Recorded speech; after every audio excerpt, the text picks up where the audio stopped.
good evening in India. It's 7:30 p.m. It's 10 a.m. in New York and Toronto.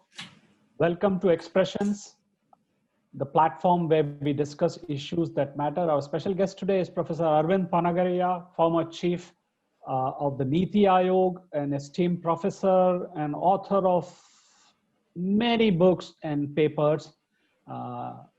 Professor Panagariya, welcome. Along with me is Prabhu Chawla, editorial director of Indian Express, veteran columnist on matters of politics and economics. Professor Panagariya, I was just looking at the number of books that you have written, and the one common feature I see is your optimism about India. And I was struck by the titles. India, the emerging giant, India Unlimited, New India. I think there was one I remember which also was called India's Tryst with Destiny. Yes. As we sort of face the pandemic and obviously you're now a non-partisan professor in New York and Columbia University. So what's your candid view of which title of the books, of the many books that you've written, would sort of suit the context today?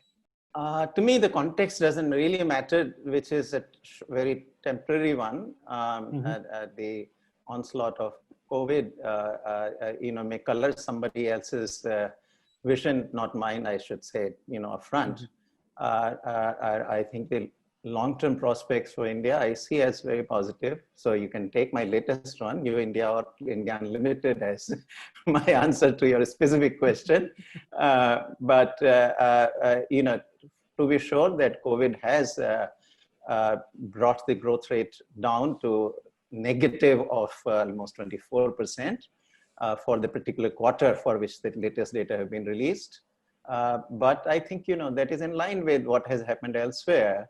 And if you also look at which parts of the GDP, meaning which components, which sectors have shrunken more and which have not, you can see the footprint or fingerprints or whatever of COVID all over. So that too, I don't read that as saying very much of anything about the long-term prospects of the country. Because Dr. Panagariya is saying that what happened elsewhere. I'm sure he's not saying that it's God's act, which we have been saying here. But elsewhere, countries, the economies are not growing at 4% earlier. I don't think any of the developed countries.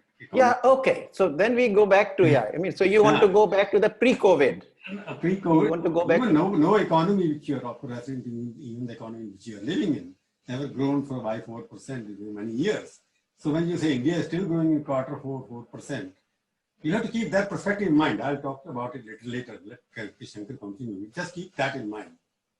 No, we can come back to that. There are lots of issues around this, but I certainly don't see this negative of 24% as anything different from what has happened elsewhere. You look at Spain, you look at UK, Italy, similar numbers, not very different. There's some variation, but not dramatically different. And also when you look at the sectors in India which have done very poorly and which have done kind of okay, it is a footprint of COVID. What you see is COVID here. But I'll step back to on the economy in a minute, Professor. I just wanted your take from across the Atlantic on how do you see India having managed the pandemic, and then we will come to the economic part of it. Do you see, because you are where it was like called the epicenter at one time, and now India is approaching 5 million mark, 75,000 deaths. Fortunately, the fatality rate is low. But do you, as somebody who understands statistics, as somebody who understands, who has had experience in how New York managed it, how the US has managed it, and the rest of the world, how do you see India has managed? In the end, this is going to be judged by what the numbers turn out to be eventually and all. But I think we did move fast. I would actually backtrack a little bit. I think earlier on, we could have been a lot better prepared. By which what I mean is that, we had the experience of 2009-10 of H1N1. and whereas, you know, the East Asian countries, which had the experiences of the, you know, SARS-1 or another of these pandemics, they had beefed up their defenses actually, and countries like Taiwan, South Korea, even Vietnam, they were prepared, I think. We also had lost actually a few thousand lives in H1N1. But unfortunately, you know, we did not prepare ourselves for the next one. So when it began to show up in January, February, we had no masks, we had no PPEs, so basic preparedness was lacking. So I would say that preparedness was a bit of a problem. We should have been better prepared in view of the fact that some of the other countries with past experience had done so.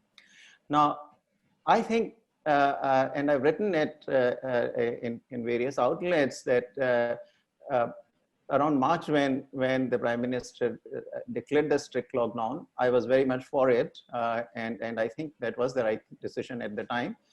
In hindsight, we can vary and so forth, you know, but at the time, the question one was asking was that with so few infections at that stage, perhaps, you know, with the lockdown, we could completely kill it at that point.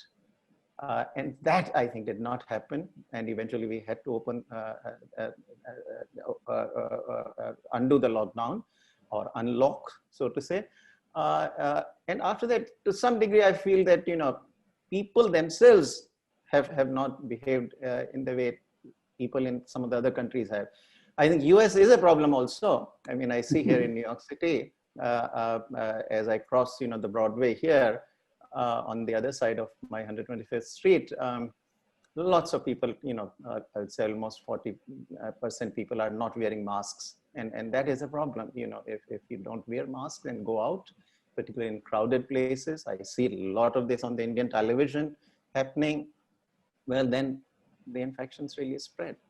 And so I think, you know, which is true. You're absolutely right about the Southeast Asian experience, because Hong Kong, Taiwan, Vietnam donned mask very fast and introduced measures that they had gone through during the SARS and then H1N, you know, MERS and other epidemics. You've been at Niti Aayog, you looked at Rajasthan, so you have a fair understanding of the comorbidity of India's state capacity, if I may say so, the condition of the healthcare sector. How would you,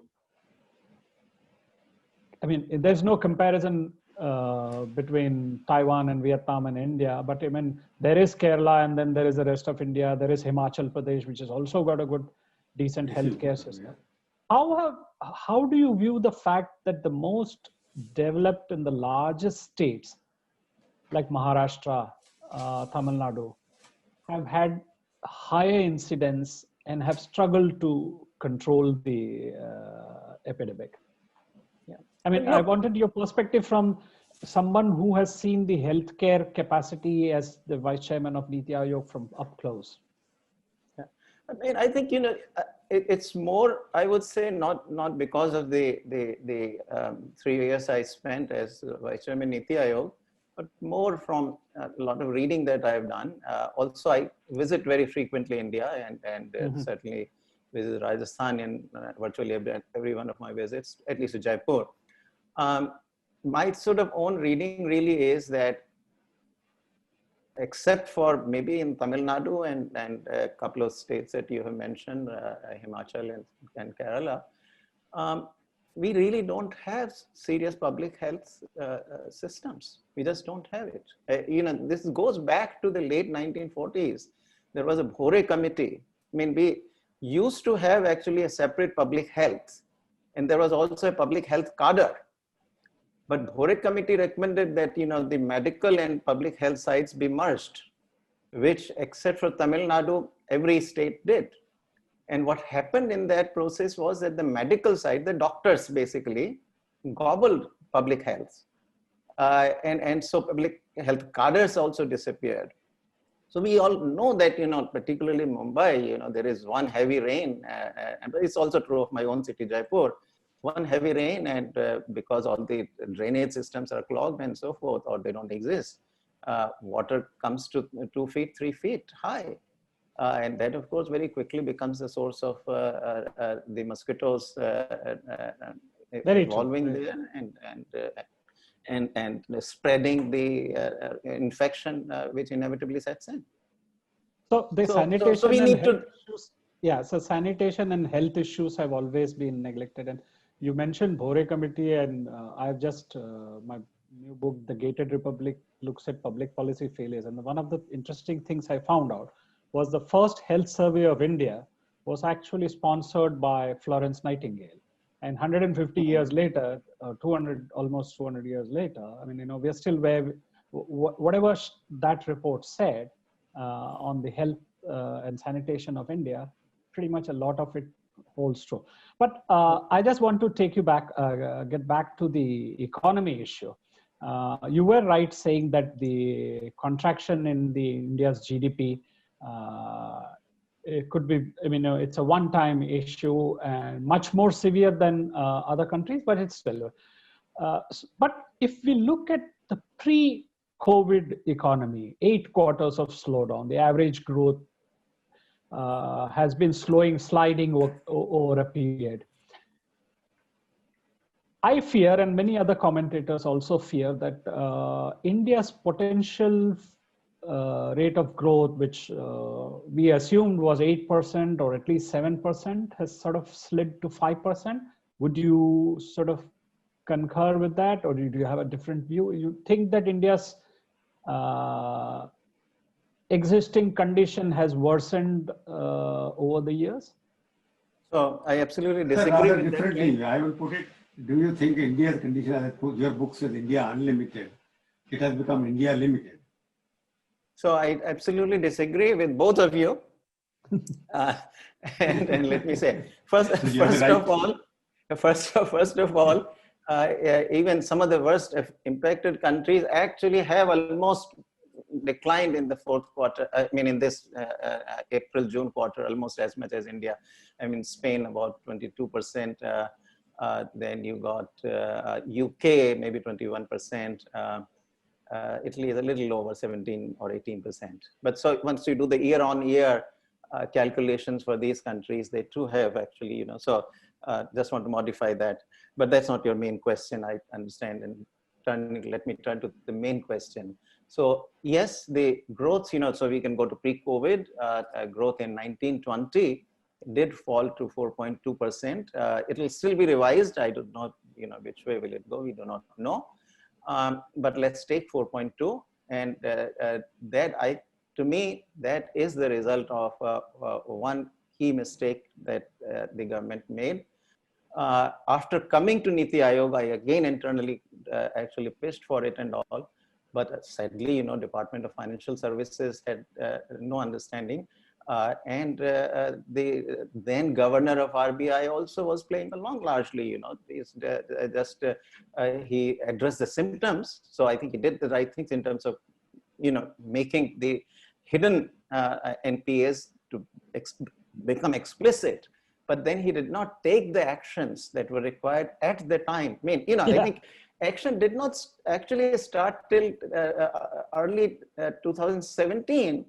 When the credit growth completely collapsed. I mean, if you look at the credit, particularly the public sector banks, private sector banks were still doing credit growth at about double-digit levels at the time, but public sector complete collapse.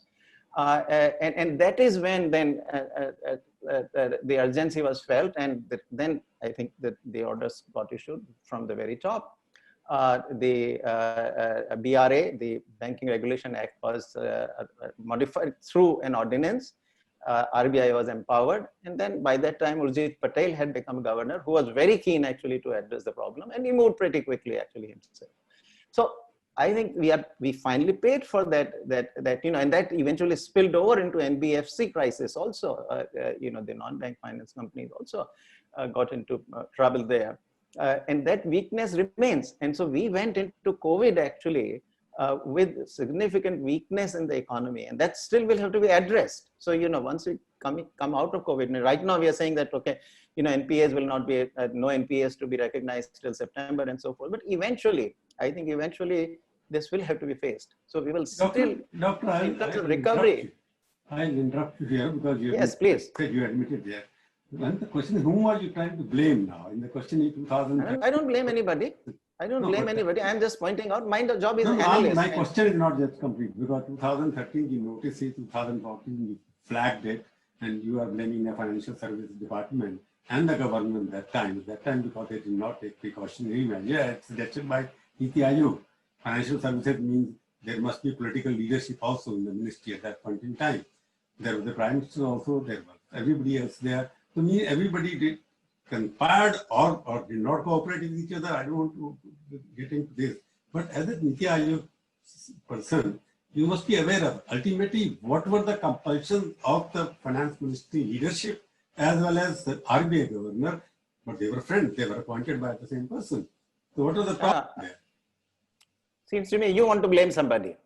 No, I don't want to blame. Quite the opposite. Quite the opposite. So I'm not looking for. Because you said financial services, and then you named governor because you blamed the governor already. Yeah. Okay. I mean, so those are the two. To me, you are putting everything on the door of the governor, not on the ministry there. Yeah. To me, I look at the professionals, who are responsible, who should understand better. And on this problem, by the way, there's plenty of, I think, on that, if you look up Urjit Patel's book, he'll tell you, that there's plenty of blame to go around, and you can choose your own targets. I sort of mentioned where I saw the bottlenecks. I mean, those are the two places where I felt the bottlenecks while there. Professor, you mentioned credit, the collapse of credit. Do you think that, I mean, and you also specified that it was around January 2017 that it became worse. And well, somewhere early. I don't mean January necessarily, but somewhere early. Visible there. There's also a lot of literature around what demonetization and the introduction of GST. I mean, demonetization sort of wrenched away the availability of informal credit to a lot of small and medium enterprises. So do you think the coming together of all these events is a factor? Do you think that, or they are all separate causes? No, I have written this actually. I see nothing in the numbers which connects the growth rates to the demonetization. Mm-hmm.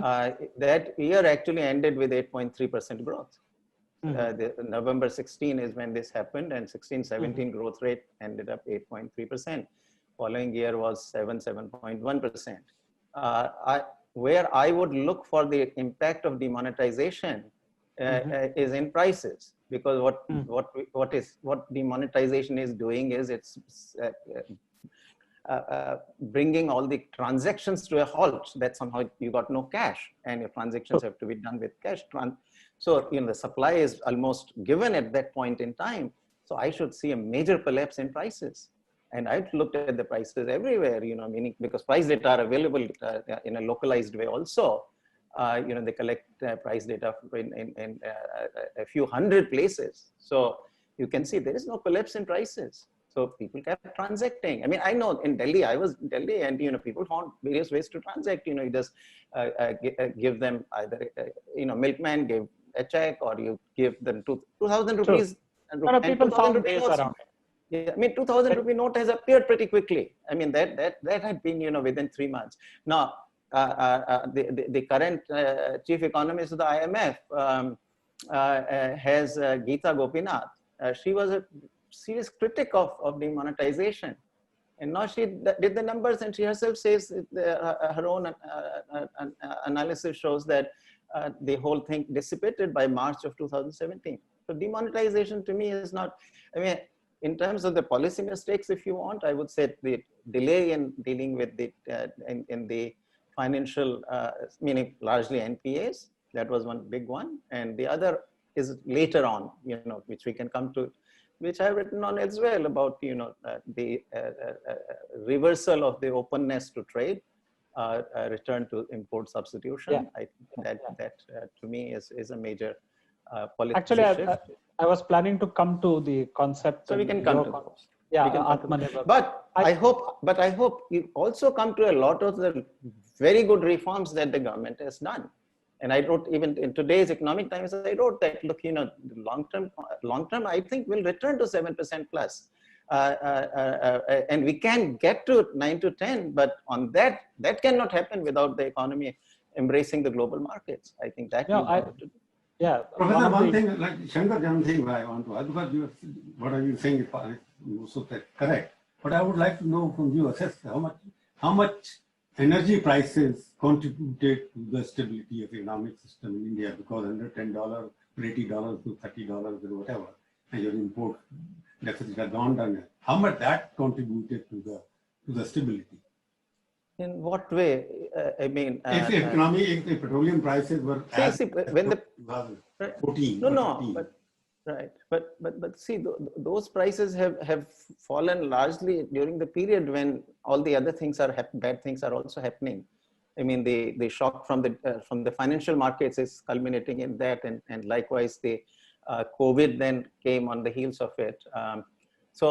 Anyway, right now, the big decline in energy prices that happened, some benefit has happened, but not a large one, because that is the period during which transportation sector was at a stop. And when therefore, prices started with contracting in 2015, not in COVID in 2000. Well, I mean, not to the level that we have seen during COVID, right? I mean, and they also went up, though. I mean, it's not like this was a one-time fall. So look, if I get bad luck, I also get some good luck. so you can, you can't go into the things that were your good luck, and therefore, If I get for good work, I must get the name for bad work also. Yeah, no, that's fair. That's fair. No, that's fair. So, but we are discussing the bad part of it. That is precisely what we are. No, Shankar is asking you again and again. The question NPA, for example, that's a good point you have made. The question is, for both Shankar and I have been from India today, we have been discussing this supply side economics which you have been following from the last 25 years, 91, 20 years almost, 29 years. Don't you think that is now could be one of the contributors that you created excessive supply of everything without looking at the demand creation to that level, the way supply was doing? Even today, when the economy is down, the stocks are going up. There is some mismatch somewhere. Yeah, no, I mean, first of all, I don't see this as a supply side economics at all. This is not a supply side. This is market economics. Which is what we have progressively embraced, except very, very slowly. We have done it very, very gradually. And demand, look, I sort of simply don't buy the demand side story.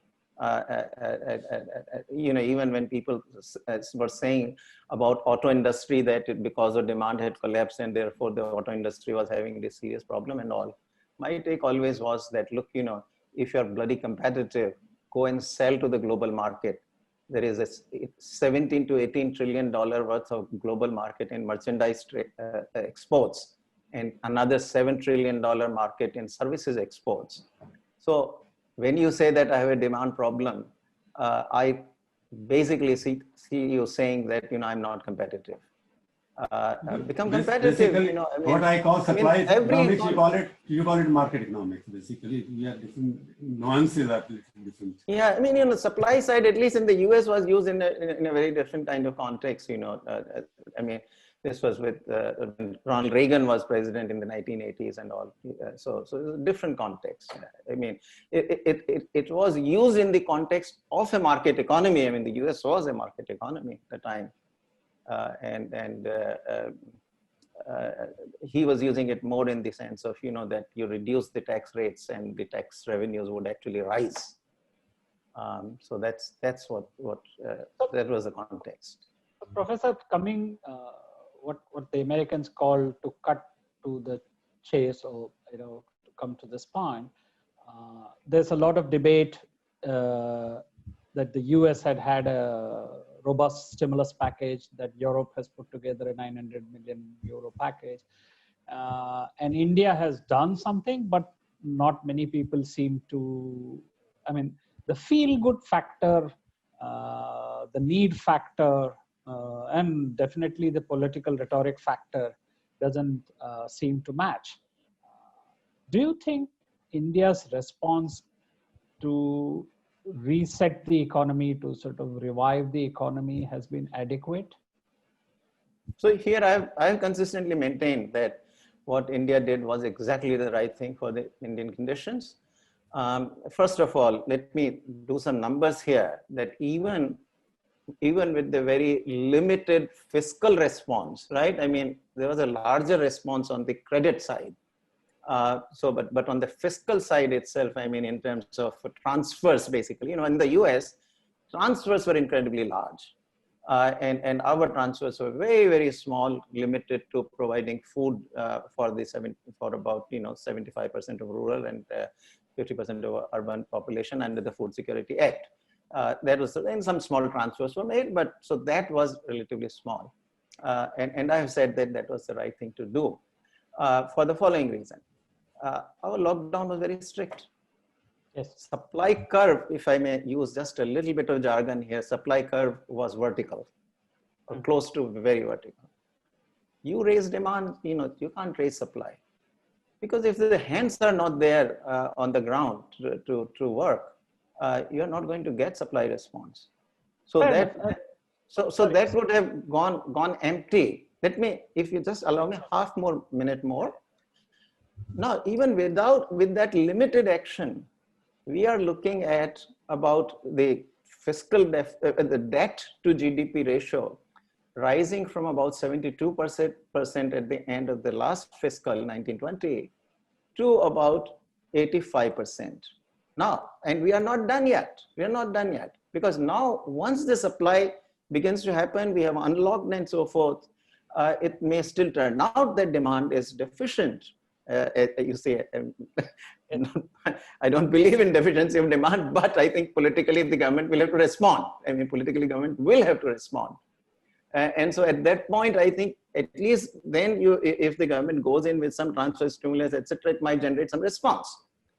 And so they will need to do that. But in addition, just allow a few more months. You will see the NPAs piling up at the banks.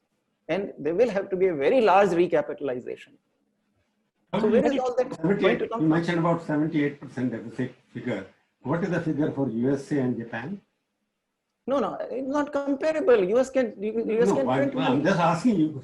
US can print money. I don't know that. I know that it's a much larger number, over 100%. 180% and more than that.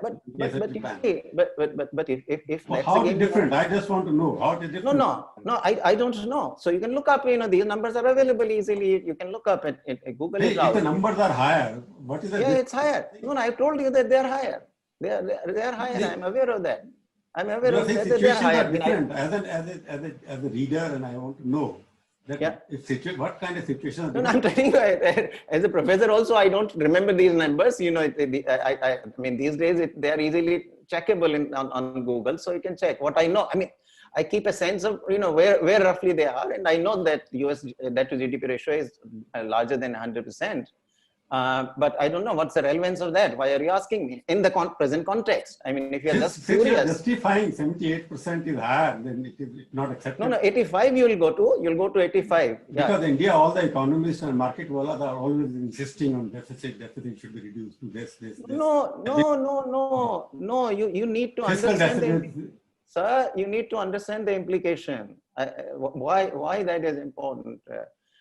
Because down the road, the interest will have to be paid. Instead of paying on, more like 65-70% debt to GDP ratio kind of debt, you will be paying interest on 90-95%. Well, that will take up, then you will scream that the government is not expanding demand. How will the government expand demand if the 7-8% of the of GDP goes in interest payments by the government? What budget will it have left? Nothing. I'm looking forward ahead.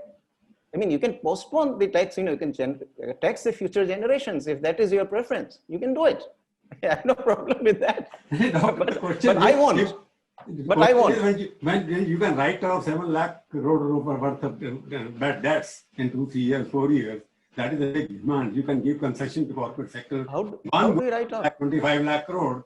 That doesn't make any difference than giving to the poor. Wait. Who is writing off the debts? 125 lakh concession you gave, now in the party. 1,25,000 crore in terms of concession you gave to the government, no? Which To the concessions? corporate sector. I don't know which concessions you Shankar, you talked, just explain to him. Sorry? You explained that 1,25,000 crore package, first package which was announced. Oh, you're talking the US? Now about India. India, yeah. That was a transfer. Huh. That was meant for corporate sector, no, basically. How was that for corporate sector? This was Food Security Act and the PM Kisan. No, I think we will get on this. You're referring to the. You're referring to the. You're referring to the loans. You're referring to the loans. Yeah. No. Prabhu is mentioning two things, Professor. One is the write-off of many loans, which is a bank entry, balance sheet entry. The second more important question that he has always been raising for many years is the revenue foregone, which is the exemptions under the tax regime that is in direct and indirect tax that is given to corporate.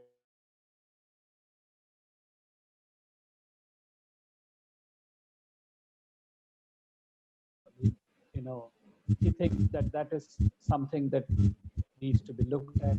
And even though a reform in the direct tax code has been promised, but that has not yet happened. So his calculation is that over, say, in the last 5 or 6 years, at the rate of, say, maybe 1 lakh crore of exemptions given to corporates, the loss of revenue to the government would be about 7 lakh crores. And his grouse, and a lot of people, I would say. And this item, for example, Shankar, vanished from the paper, the budget papers also now. So earlier, the government at least used to publish the figures of revenue foregone. I don't think they publish it anymore.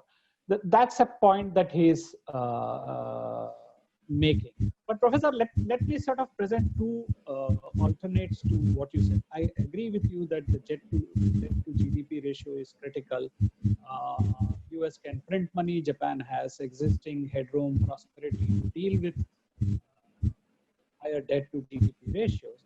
But a theoretical question on, there is an Oliver Blanchard paper which Ben Bernanke has quoted saying that as long as the growth rate is higher than the nominal rate, as long as the growth rate is higher and you're able to pay, you can borrow. Little louder, Shankar, little louder. Yeah, there's also some disturbance. Okay, let me repeat 2 points. One is on the issue, the theoretical construct of debt to GDP ratio. There's an Oliver Blanchard paper which Ben Bernanke refers to, which sort of differs with the traditional view. The second point is, Professor Panagariya, is that you will have to find the money. I mean, the question of the not spending the specter of not spending seems to be worse. So in your time, you had advocated disinvestment, expenditure management, and stuff like that. So shouldn't that also be a focus? I'm not talking of austerity. Surely they should raise resources to spend. That I completely agree with. Actually, on both there is a lot of assets that can be monetized, and of course, a huge amount of public sector enterprises that need to be privatized. This was my mission, but at the end of the day, it still has not happened. We had from Niti Aayog done our job, pushed as hard as we could, and the cabinet had given approval also, but it didn't happen. One enduring mystery, Professor Panagariya, and probably because you were an invitee to the cabinet and some of us, why was Dr. Jalan's Expenditure Management Commission report never implemented? Or did you, it doesn't feel like it was implemented. Well, we are certainly, actually, part of it had come to the Niti Aayog, and my understanding is at the time I left, it was in the process of being implemented. A lot of, because Niti Aayog was drawing up the list of the lot of the entities that should be closed down. Now, the report was still not done when I left, so I do not know what transpired afterwards. But that work was being very actively done. And I saw full seriousness, and the Prime Minister had actually asked us to do it. And certainly, you know, I was very keen to go ahead and do it because I thought that the recommendations of the Jalan Committee were all very sensible recommendations. And there are far too many agencies there which really are using up resources but not delivering almost anything in terms of the public service. But I don't know afterwards. So I do not know. In terms of the impulses for growth, for instance, the number of clearances that government investors have to take in India, the number of compliance issues that have been consistently flagged, even though India has sort of improved on the ease of doing business ratings, but on the ground level, there are issues. One prickly issue that a lot of people raise is labor reforms, rigidity in labor. Now, I think there is an opportunity here for India to sort of leapfrog from, you know, because the world is changing, gig economy, people want work weekly contracts, monthly contracts and all. What is your view on what is the biggest hurdle as India comes out of the unlockdown or lockdown? What would be the one thing that it should immediately address? Well, see, I mean, in policy, I don't think in those terms, because the governments can address a number of things at once, you know, if they want to.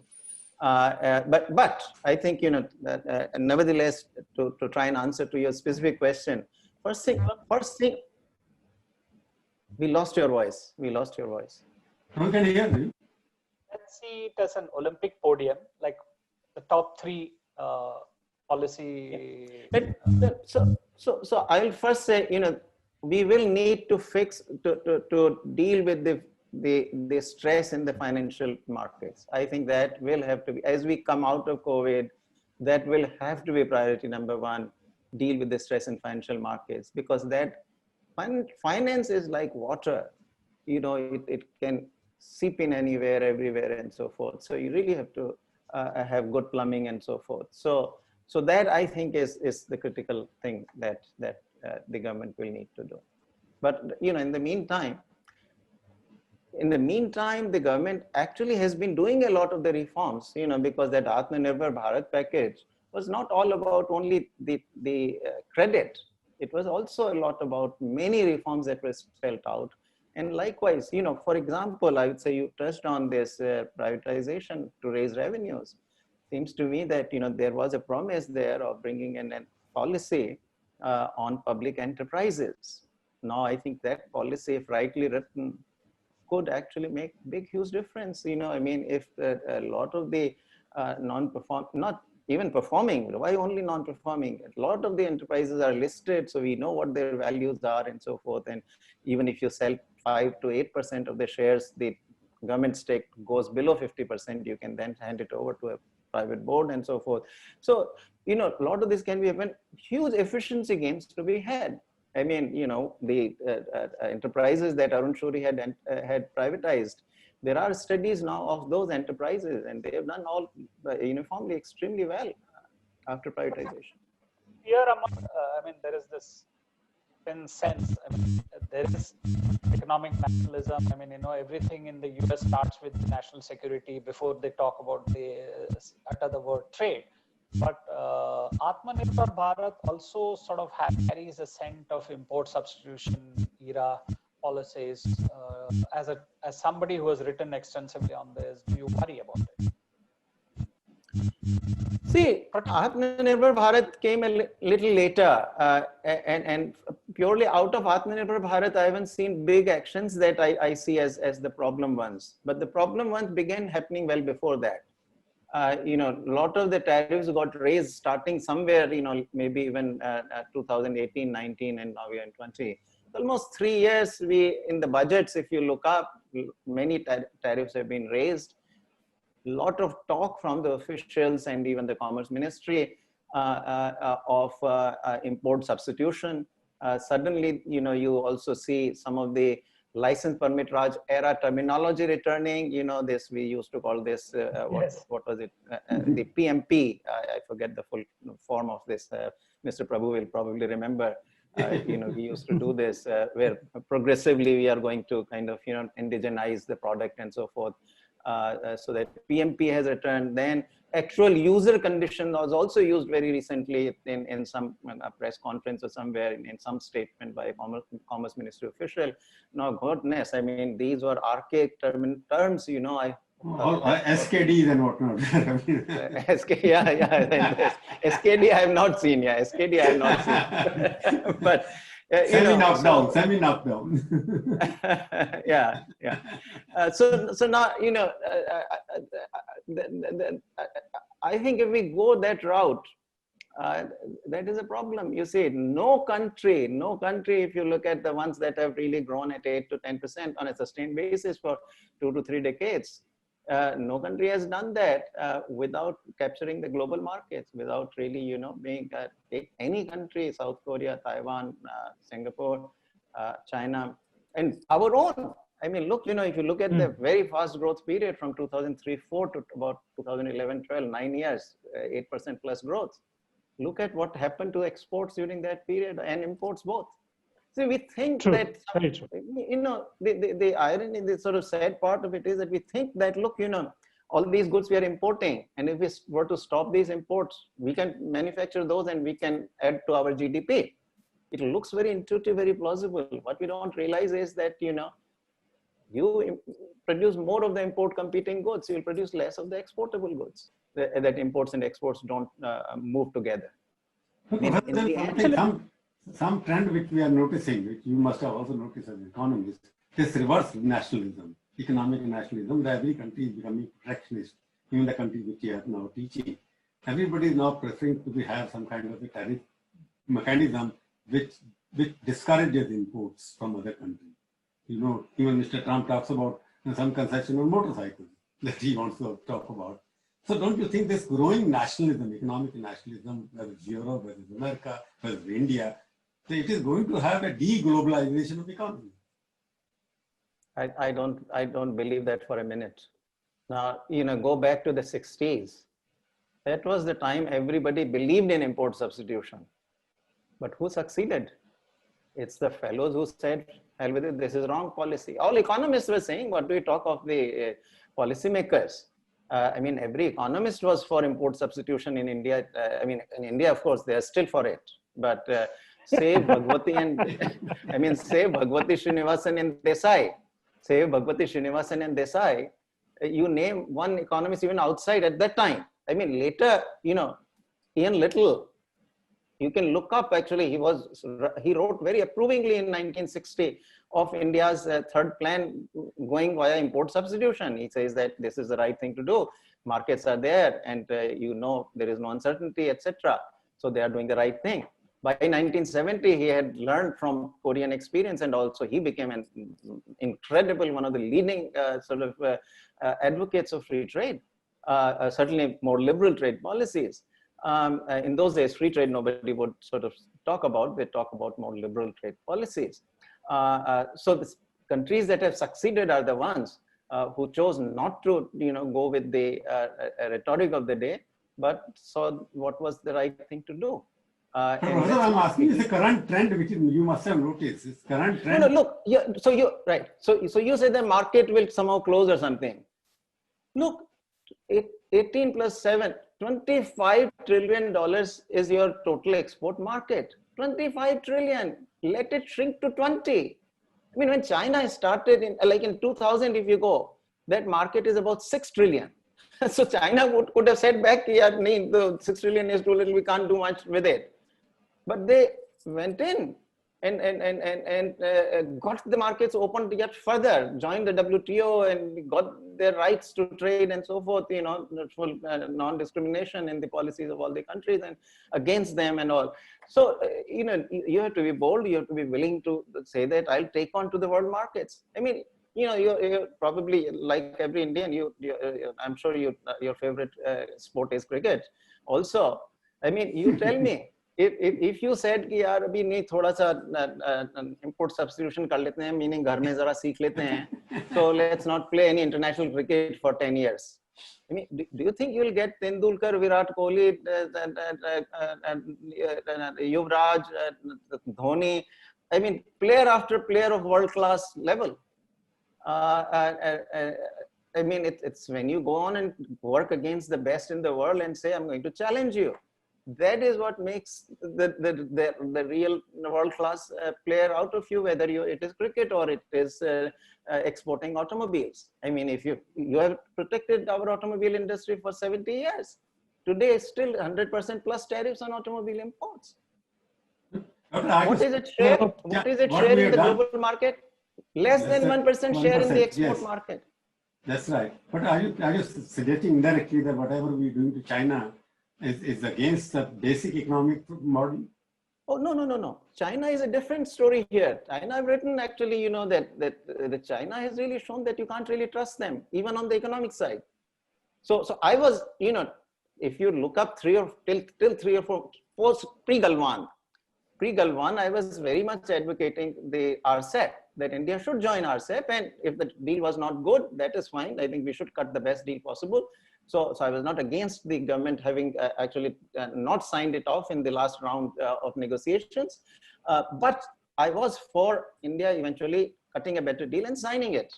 After Galwan, I changed my mind. I think, you know, you cannot trust them, and you cannot trust them on economy either. I mean, tomorrow now, if you get very heavily integrated with China, the shots will be called by the PLA and by the Communist Party, and they would use to whatever, you know, any economic clout they acquire over us as a part of this integration into the Chinese economy, they could tomorrow use against us. So I believe in distancing ourselves from China, which is why I then argue that try to distance ourselves by opening ourselves to European markets, UK market, Canada, Australia, and eventually to the US also, because this is the free trade agreements, you know, I mean, FTAs. Geopolitics. Yeah.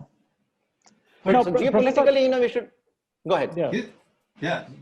Doctor, I'm trying to understand, this is strategic consideration now, tactics by various countries will now influence economics. No, of course. I'm not disagreeing with that. I totally agree with that. And which is why I changed my mind. My economics, the economics still is there, but even economics to some degree changes, because if I expect that tomorrow China will use this against me, my integration into the Chinese economy, then even the economic calculation changes. Let's talk about elections.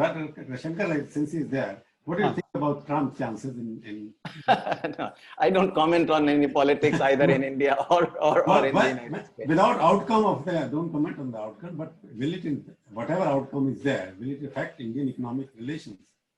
Yeah. No, I mean, I as a matter of principle, I'm not asking you. No, as a matter of principle, I just don't comment publicly on these things, on politics in either country. I just, I mean, you know, off the camera, if you want to have a conversation, we can have one. But talking about future, you made some statement in the beginning that future going forward, there is a question about reviving or looking at financial markets and financial. Yeah. No, look, from that perspective. Can you explore a little bit? That is one of the. No. From the economic perspective, why I think, you know, we should feel quite confident in integrating with the United States. When I hesitated with the US, what I had in mind was a free trade agreement. And a free trade agreement for us with the United States today is going to be very, very difficult, because US is super competitive in agriculture. We are just not willing to take the risk in agriculture. So, you know, but if we are willing to take the risk in agriculture, by all means, we should. You know, there is another problem there also, because the US FTA, free trade agreement template, also includes very high standards of intellectual property, labor standards, environmental standards, and all. So all those will kick in, and I'm not sure we are ready for that. So that was my reservation. But I mean, there's not reservation, but this is my reason that why we will not be able to do that with the United States right away. Those hurdles are far less with the European Union. Agriculture is not a big competitive sector in the European Union. In fact, we will win out in agriculture when it comes to the European Union. So you're talking about revival of local Indian financial sector, financial things. You said one of the concerns, your concerns were to revive the financial system in No, India. I thought we had switched now to something else. No, the conversation. We can come back to I that. kept quiet. I said I'll ask you. So, but I'm That coming is to one of the things that I'm asking. What do you think should be done now? That is yeah, part. no. So I'm coming to your specific question with on the US. Why there I feel that we can be confident that whichever party comes to power in the White House, one thing is not going to change, which is in US relations with India, whether it's Donald Trump or it is Joe Biden. That much I am confident that this relationship will continue to improve. Both sides see. I mean, look, what Donald Trump did to China is not something that only Donald Trump felt. If you look at the reports of the USTR to the Congress, which goes every year, you can go back to Bush days, you can go back to Obama days.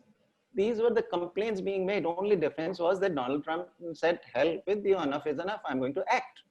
And he acted. Whereas the Democrats were making the exact same complaints, but not actually acting on it. So he showed the guts and he acted on it.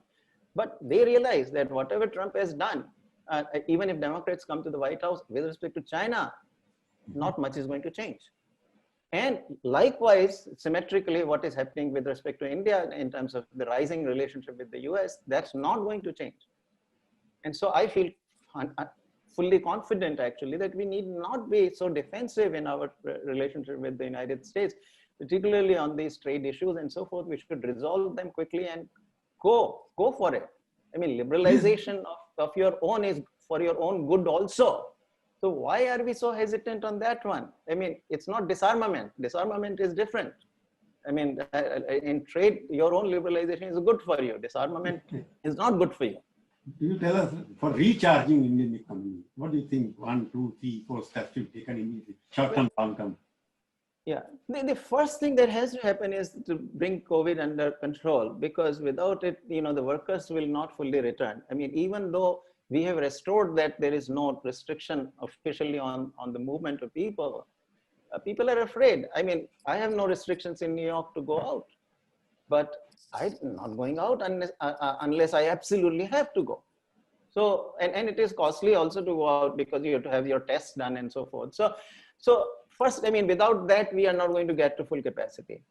My own prediction still is that in spite of the problems we have discussed, as this comes into control, I think the return to the normal will happen, but normal has to be pushed up.